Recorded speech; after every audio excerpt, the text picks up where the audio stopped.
This is Art Television.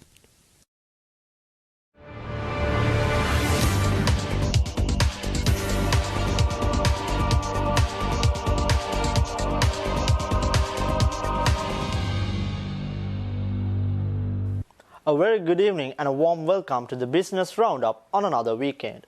We Art Television bring you, as usual, another collection of latest happenings and developments in the business arena, easing your decision-making moments. Now let's have a look at the headlines for today. In a major policy reversal, government lifts the ban on the import and use of chemical fertilizer. The second reading of the Appropriation Bill 2022 passed by a majority of 93 votes. The Golden Gate Kalyani, the new Kalni Bridge, vested with public. News in detail. The voting for the second reading of the Appropriation Bill 2022 took place this Monday, and it was passed by a majority of 93 votes, with 153 Parliament ministers voting for and 60 against. All Parliament ministers of the ruling party Sri Lanka Podujana Perumuna voted in favour of the budget, while parties representing the opposition, including the Samagi Janabala Vegaya, the Jatika Janabala Vegaya and Ilanke Tamil Arusa Kachi, voted against the appropriation bill. ගරු මන්ත්‍රීවරු සියලු දෙනාම නම තමන්ගේ නම නිවැරදිව ලකුණු වෙලා තියෙද කියලා බලන්න පූර්ව දිහා.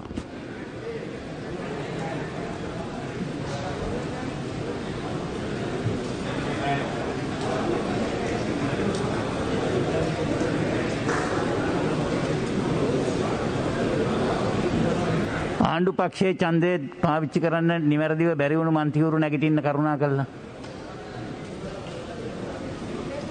විරුද්ධ පක්ෂයේ ඒ ප්‍රශ්නෙට මතුමුන් දිනු මන්ත්‍රීවරු ඉන්නවනම් නැගිටින්න. ඡන්දය පාවිච්චි කර අවසానයි. Order please. විසර්ජන 50 කෙටුම් පද දෙවනි වර කියවීම පක්ෂව ඡන්ද 153යි. විපක්ෂව 60යි. විපක්ෂව 60යි. යෝජනාව සම්මතයි. Minister of Finance Basil Rajapaksa told the Parliament that the proposals put forward by both the government and opposition members during the budget debate will be taken into consideration and further discussed with the President and Cabinet of Ministers before any inclusions or omissions.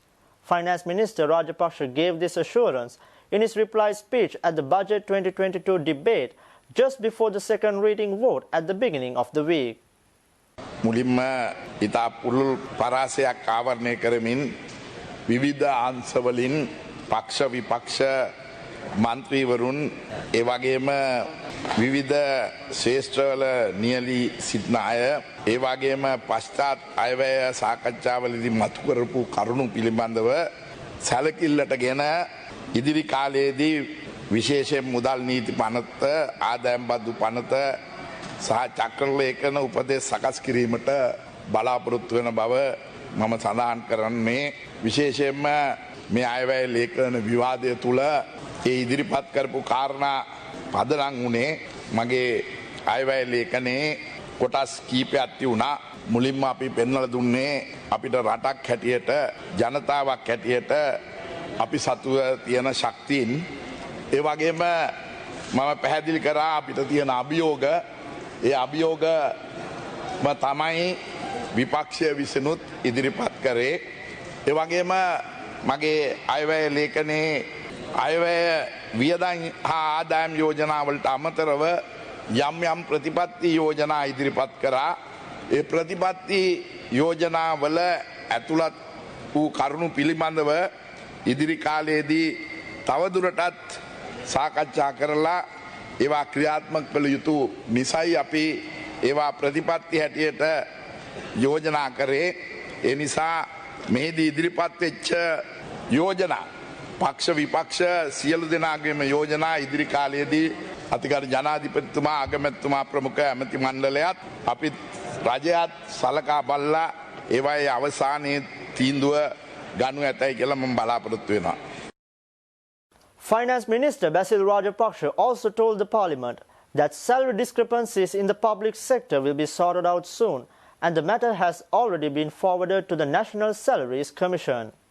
ඒ වගේම විශේෂයෙන්ම රාජ්‍ය සේවයේ වැටුප් විෂමතාවයන් පිළිබඳව මගේ 5-4-9 කියන යෝජනාවේ සඳහන් වෙන විදිහට රාජ්‍ය සේවයේ තියෙන වැටුප් විෂමතාවයන් ගැළපීම සඳහා අපි විශේෂයෙන් මම යෝජනා කරා මේවා ඉවත් කර නව වැටුප් ව්‍යුහයක් ඇති කිරීමට කටයුතු කරන බව යෝජනා කරා.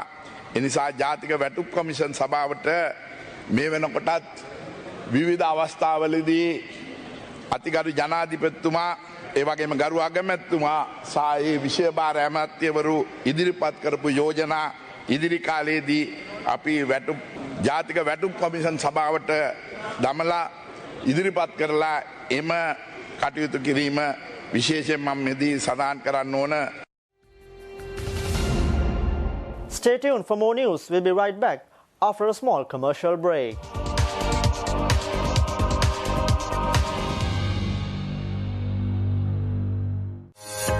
Businesses in this day and age require the best communication solutions to be connected anywhere and anytime. Our technologically advanced long-distance radio devices operate even in the most challenging and harsh environments, designed for dust, water, and drop resistance.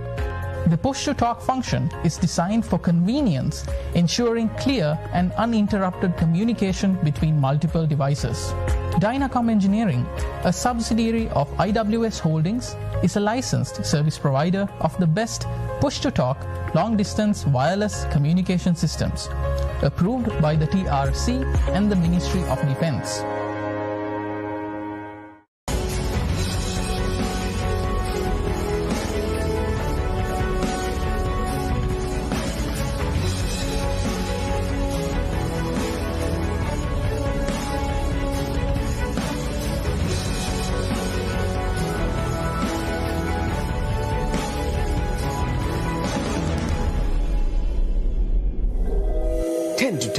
Sponsored by SLT Mobitel Home Broadband within online learning සහ online working සඳහා ඇදහිය නොහැකි data දීමනා GB 30ක් රුපියල් 195 GB 100ක් රුපියල් 490 SLT Mobitel එකම එක සබ.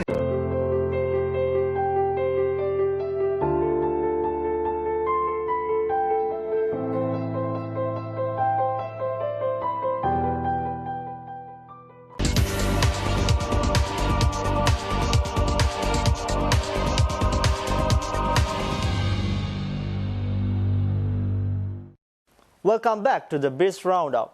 JVP leader and the National People's Power parliamentarian Anurakkumara Dissanayake suggests the Finance Minister Basil Rajapaksa not to change his budget proposals when they are being implemented. Joining in the budget debate, JVP leader Dissanayake said that they want to see the economy is being managed without replacing or bringing any supplementary estimates. මුදල් අමාත්‍යවරයා වැදගත් කරුණක් ඉදිරිපත් කරනවා. ඒක අපි ස්තුතිවන්ත වෙනවා. දැනට මේ ඉදිරිපත් කර තිබෙන වැය සීර්ෂ වලට අමතරව කිසිදු වැය සීර්ෂයක් පරිපූර්ණක ඇස්තමේන්තු ලෙස පාර්ලිමේන්තුවේ ඉදිරිපත් නොකරන බව. මා හිතනවා ඔබතුමා පහුගියදා කරලා දේ ප්‍රකාශය මේ විදියටම ලබන වසර පුරාම පවත්වා ගනිවි කියලා. හැබැයි ඔබතුමාට සහතිකයක් දෙන්න පුළුවන්ද? ඔබතුමා අපේක්ෂා කරන බිලියන 2.2ක ආදායම, ට්‍රිලියන 2.2ක ආදායම, කෝටි 2,20,000ක ආදායමක් අපේක්ෂා කරනවා. ඔබට මේ පාර්ලිමේන්තුවේ සහතිකයක් දෙන්න පුළුවන්ද ඒ ආදායම ලැබෙවි කියලා? ඔබට මේ පාර්ලිමේන්තුවේ සහතිකයක් දෙන්න පුළුවන්ද මේ අයවැය ලේඛන සම්මත කරන වෙලාවේදී මේ පාර්ලිමේන්තුවෙන් අනුමැති ඉල්ලා සිටින ණය ලබා ගැනීමේ සීමාව ඉක්මවන්නේ නැද්ද කියලා? මා ඉතාමත් සහතික වශයෙන් කියනවා තමුන්නාන්සේ පරිපූර්ණක ඇස්තමේන්තු ඉදිරිපත් නොකරාට තමුන්නාන්සේ මේ පාර්ලිමේන්තුවේ සහතික වශයෙන් ණය සීමාව වැඩි කිරීමේ යෝජනාව ඉදිරිපත් කරනවා. බලමු. ගිය අවුරුද්දෙත් ඔබතුමාට මතක ඇති බිලියන 1919ක ආදායමක් අපේක්ෂා කරා. හැබැයි අයවැය ලේඛනයේ කියන ආදායම ලැබෙන්නේ බිලියන 1561යි කියලා. එන ආසන්න වශයෙන් ගත්තොත් 80%කටත් වඩා අඩු ආදායමක් තමයි ලැබෙන්නේ. The leftist leader parliamentarian Anurakkumara Dissanayake also said that the budget proposals for the coming year has not introduced any short-term or long-term solutions for the issues faced by the country today. He also said that the budget 2022 is an unrealistic document which has no proper understanding about the country's situation and ground level issues. ඔබතුමා අපේක්ෂා කරන මා දන්නේ නැහැ ඒක මා කියවපු ලේඛනයේ තිබුණේ බිලියන 19ක ආනයන ආදායමක් ඔබ ලබන අවුරුද්ද අපේක්ෂා කරනවා කියලා 2022 අපනයන ආදායම ඉතින් බිලියන 19ක අපනයන ආදායම මේ අවුරුද්ද 11.9යි තිබෙන්නේ ඒක 19 දක්වා වැඩි කරන ඔබ විශ්වකර්මී ඒ නිසා රටේ ජනතාව හැම වෙලාවෙම ප්‍රාර්ථනා කරනවා විශ්වකර්මය ඇවිල්ලා රට බේරයි කියලා නේද ඉන්ද්‍රජාලිකය ඇවිල්ලා රට බේරයි කියලා මන්ත්‍රකාරයෝ ඇවිල්ලා රට බේරයි කියලා එහෙම රට බේරන්න බෑ ඒ නිසා මා හිතනවා මේ 11.9ක අපනයන ආදායම බිලියන 19 දක්වා වැඩි කිරීමේ තමුන්වහන්සේගේ පුරෝකතනය මුළුමනින්ම යථාර්ථවාදී නොවන පුරෝකතනය. ඒ නිසා තමයි මා නැවත පෙන්눔 කරන්නේ. මේ අයවැය ලේඛනයේ කරුණු තුනක් තිබෙනවා අරුබුද. එක මේ අයවැය ලේඛන රටේ ජනතාව මේ මොහොතේ මුහුණ දී තිබෙන කෙටි කාලන ගැටලුවට කිසිදු විසඳුමක් නැහැ. අපේ රට මුහුණ දී තිබෙන දිගු කාලන ආර්ථික අර්බුදයන් ගෙනීම සඳහා දැක්මක් හෝ සැලැස්මක් නැහැ. තුන මේ අයවැය ලේඛනයේ සංඛ්‍යා දත්ත පුරෝකතනයන් මුළුමනින්ම යථාර්ථවාදී නොවන අසාර්ථක සහ අසත්‍ය ප්‍රකාශන ගැබ්වී තිබෙනවා. ඒ නිසා අපි මේ පාර්ලිමේන්තුවේ මේ අයවැය ලේඛන පිළිබඳව මේ සංඛ්‍යා දත්ත පිළිබඳව මේ අඩංගුම් පිළිබඳව අපි දීර්ඝ කාලයක් සාකච්ඡා කරලා තිබෙනවා. මා හිතන්නේ තවදුරටත් අයවැය ලේඛන සාකච්ඡා කිරීමට පමණක්වත් ප්‍රමාණවත් නොවන ලියවිලි බවට පත් වී තිබෙනවා. Sri Lanka Muslim Congress and Batticaloa District MP Nasir Ahmed, who joined the budget debate, said that the opposition should not criticize the budget 2022 unless they have to offer viable solutions to the trying economic situation of the country. SLMC parliamentarian Ahmed also said that the opposition is denouncing a budget which was brought during an economic crisis and a global pandemic situation. However, it is sad that the opposition's criticism is only directed at condemning the budget in toto without offering alternate solutions. It only reminds me Mark Twain's famous quote that if you have no will to change, you have no right to criticize it, which is well suited to opposition criticism. In the forthcoming year, with the new challenges brought by the pandemic, the government hopes to finance a total expenditure of rupees 3.9 trillion with an annual revenue of rupees 2.2 trillion, which leaves a budget deficit of rupees 1.6 trillion. The real challenge the government is facing is increasing government revenue while keeping the expenditure at the lowest possible level and maintaining public welfare at a satisfactory level. The macro framework within which the budget 2022 is presented include reducing the budget deficit from 10% of the national income at present to 1.5% by 2027. I congratulate the government for keeping its policy of long-term stability and consistency by not changing the direction set by the last budget. Stay tuned for more news. We'll be right back after another commercial break.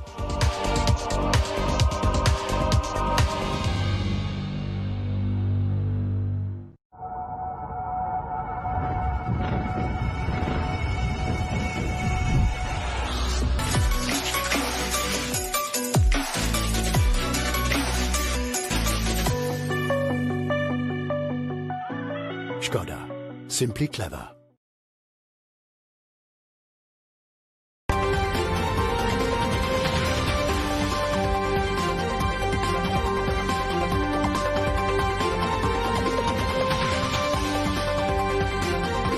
Coming up, State of Business, sponsored by SLT Mobitel Home Broadband Online Learning Sa Working Data Demana. SLT Mobitel.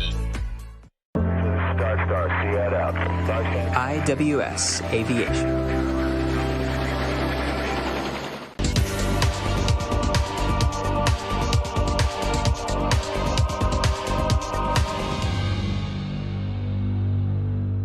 Welcome back to the Biz RoundUp.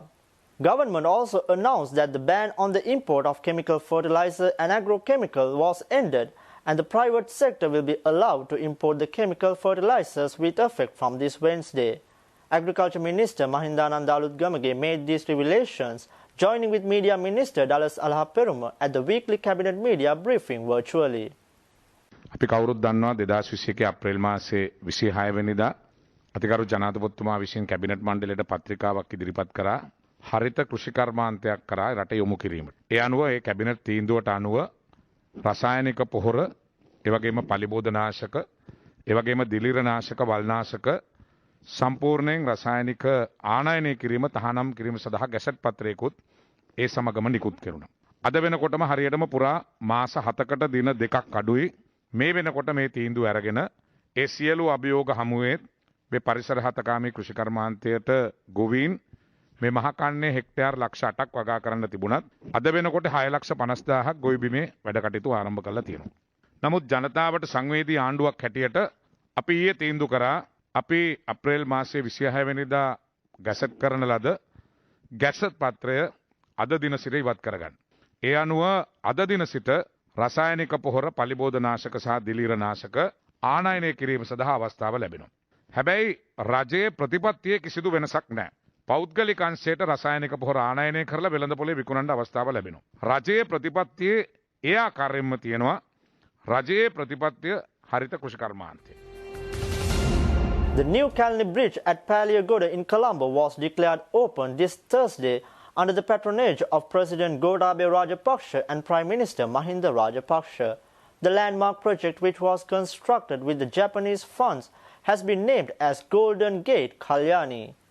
The 6-lane bridge was constructed with advanced technology from Japan, culminating in several milestones in transport technology in Sri Lanka. It was constructed through a concessionary loan of 35,020 million yen from the Japan International Cooperation Agency. The bridge extends southwards from Colombo-Katunayake Expressway and divides towards Port Access Road, ending at Ingurukade intersection, and Baseline Road, ending at Orugoda-Watta intersection. The bridge itself consists of 2 sections, the extra-dosed bridge section over the river and the steel box girder viaduct section over the existing roadway using the technology for the first time in Sri Lanka. The extra-dosed design enabled the bridge to have the widest span without piers in any bridge in Sri Lanka.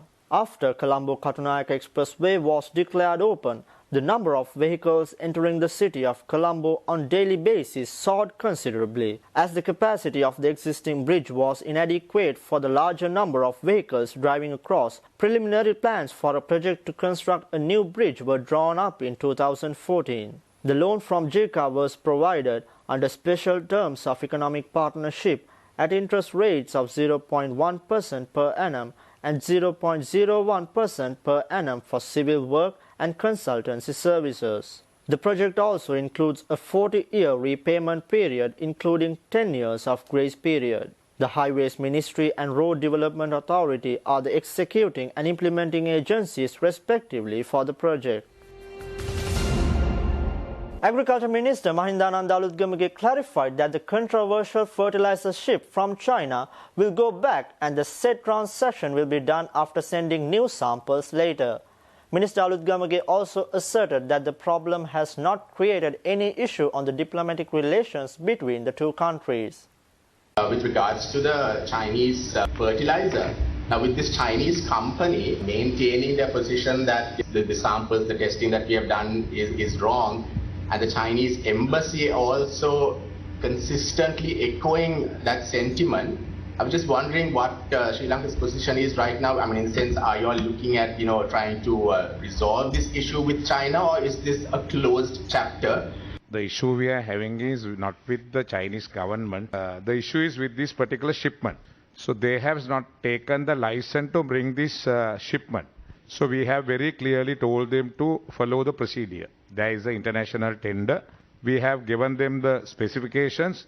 They have to follow the specifications. So now we have come to understanding, now they have came to understanding that they will take the ship back and send the samples again, and then we can do the retesting and we can get the shipment. So at the moment there is a court case. So I don't want to give you more comments because there is a court case. We don't have any allegations, we don't have any issues with the Chinese government or this particular company. The problem is only with this particular shipment. there are pathogens in this shipment. So we are not in a position to, according to the Sri Lankan law, we are not in a position to get this. Central Bank Governor Ajit Niwad Cabral reiterated that they have already made a decision not to go before the International Monetary Fund seeking consultations on how to run the country's economy. Central Bank Governor Cabral made these observations replying to a journalist at a media briefing held at the central bank premises this Thursday to speak about the country's monetary policy. Those are all discussions that can take place in any forum. But a final decision has to be taken by the government. Now that decision is that we don't need to seek an IMF facility at this moment, and that we have already put out a plan. There's a budget that is also before you. There is a 6-month plan that the central bank has put out, and we are implementing that plan, and we are confident that when that plan is being rolled out, that all these issues will be dealt with. Finally, going to any person or any organization, you are looking at the result. If the result is achieved, that is the most important thing. So if we can achieve the same result with less pain and with less uncertainty, with less amount of political as well as economic turmoil, I think that's the option that we should choose. And that's the option that we have chosen. With that, we wind up today's news. Thank you for watching. See you tomorrow with State of Business at 7:45 p.m. Until then, take care. Good night.